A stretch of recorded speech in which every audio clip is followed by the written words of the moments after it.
Hey, this is Tom. Welcome back to Your Move, where I analyze chess.com member games for free. Don't forget to subscribe to my channel. I really appreciate your support. And also check out my website, mvpchess.com. You can also get there by scanning the QR code below. Okay, I've got a treat for you today. An awesome attacking game submitted by chess.com user Denial778. Get your popcorn ready. After e4, e5, knight c3, knight c6, bishop c4, knight f6, d3, bishop c5, f4, d6, and knight f3, we've transposed to a variation of the King's Gambit declined, actually, through a 2 knight c3 Vienna move order. And in this position, black just jumps right in. Knight g4, going for this fork on the f2 square. So white decides to defend here with rook f1. Over to you. Already, there are already cool tactics popping up in this position. Black to play. What would you play in this position? Pause your videos.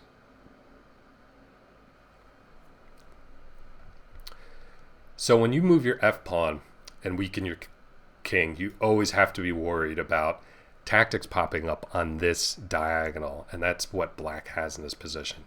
He can take advantage of it by playing knight takes h2. Really nice move, with the idea being that queen h4, there's a double attack here, so black's winning back the piece, and the king is probably going to have to step to d2, and white's coordination's all messed up, and black's got a great position here. So black missed that. I think fortunate for us, right?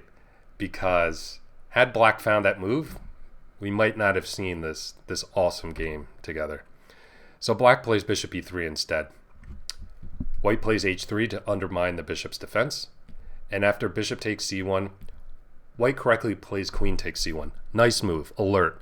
Defending e3 from an invasion by the knight, so the knight's forced back. And after queen d2, ef, queen takes f4. White's ready to castle queenside and has already built up some pretty nice pressure on the f file and potentially on this f7 square with this bishop on c4. So black castles and white castles. Okay. I was so happy to see this when I was reviewing this game. So we have an opposite sides castling position. So the battle lines have been drawn. White is on the queen side. Black is on the king side. Both players should start a pawn storm and try to checkmate the enemy king. That's the only plan in this position. So, black plays queen e7. He's still behind in development. Notice, white already has his rooks connected. Black's lagging behind in development a little bit because he wasted a few tempi with this knight sortie in the opening. Okay, g4. Good move by white. Let's get this attack going pronto. We don't want to mess around with any other moves right now. We want to start pushing our pawns and tear this king's head off. So after knight e5, I really like white's decision here. How many of us would spend a tempo to play bishop b3? Oh, I need to save my light squared bishop. I don't want to wreck my pawn structure. White says, that doesn't matter in a position like this, and I think he's totally correct. g4, g5, g4 to g5, pushing on. I think this is the correct decision. You know, this is a race attack, right? Whoever gets to the enemy king first is going to win. So we don't want to be making slow retreating moves like bishop b3. After knight h5, queen e3, black takes on c4 and plays g6. Man, that is a very, very dangerous move to make in an opposite sides castling position. Number one, look how weak these dark squares are now, all of a sudden. Black doesn't have a dark square bishop, you know, so black critically weakens the dark squares in his own camp. Furthermore, this pawn on g6 is a hook, so you can envision a future h4, h5 to open up the h-file. That's another plan white has now. So G6, I know he was probably looking at, okay, I got to find a way to reroute this knight and get it back in the game, but oof, that is a dangerous move to make. So White centralizes the knight d5 with a gain of tempo against the queen. Awesome move. Queen drops back. And White correctly claims this really key diagonal that we just talked about, okay?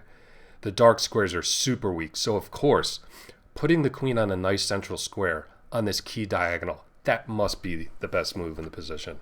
I really like that move from White. And Black captures on h3. Yikes. Okay. This is a move you definitely don't want to make in a position like this. I think this is a really instructive game for Black. Maybe Black doesn't have a lot of experience in these types of positions. But you do not want to make moves like g6, giving your opponent a hook. Voluntarily opening the h-file for your opponent's rook for a mere pawn. Again, we don't care about pawns in this position. This is a race to checkmate the enemy king. So all we're concerned about is opening lines, open files, open diagonals. And Black has just handed those to White on a silver plate.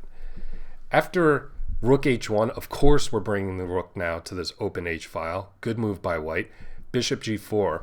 I'm going to send it over to you. White to move in this position. What did White play to start a killer attack on the dark squares? Pause your videos.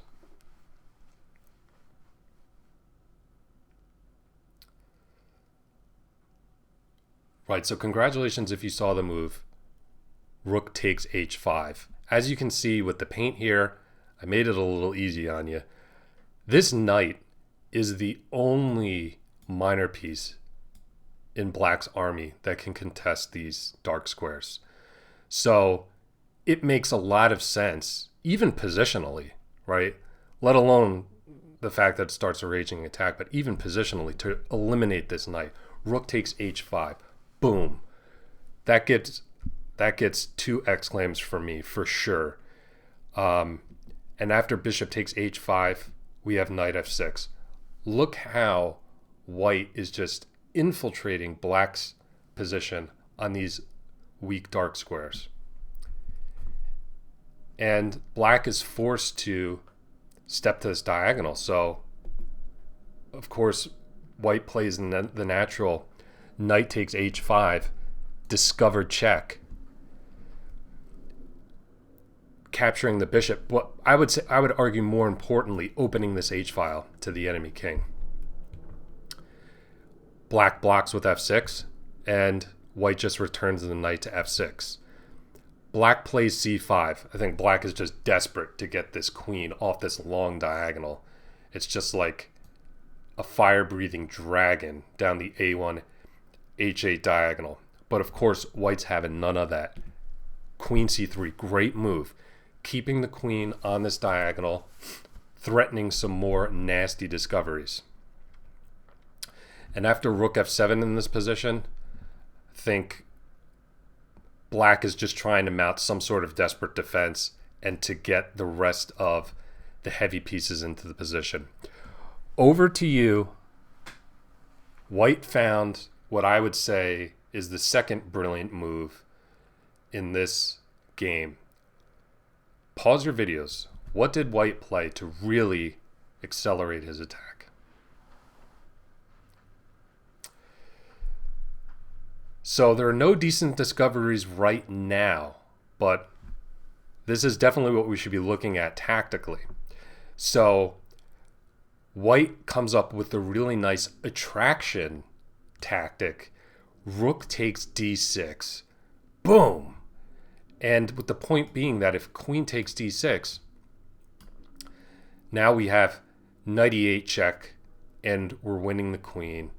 Bob's your uncle. This game is over. So Black, I think, correctly sidestepped the queen. Queen c8, like what else can you do? Now White's got this open D file to work with. So white plays knight e5, good choice. Let's bring all of our pieces into the attack with a gain of tempo. Black plays rook g7. And just notice here, look at the squares. Look, all of white's pieces are on dark squares. The queen, the rook, the two knights, and this killer restricting pawn on g5. This is just total dark square domination, and it's just an absolute model game in orchestrating an attack on the dark squares. I mean, I just couldn't be more impressed by this game. Okay, back over to you in this position. This is the third, in my opinion, brilliant move that white played in this game. Pause your videos. What did white play here?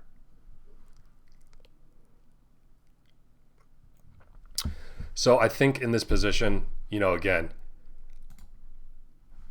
I mean, black for all intents and purposes isn't even playing with this rook, you know, and we want to finish this black king off. So we should be looking for some sacrifices to open up more lines. And that's just what white played here. Knight takes g6, boom, brilliant move number 3. And white recaptures with the pawn. Notice what this tactic did, okay? The most important thing is that it opened the H file. And the king is completely boxed in this position. So, over to you here. What did white play? And I would say this is the 4th brilliant move that white played in this game to finish off an amazing, amazing King's Gambit attack. Pause your videos.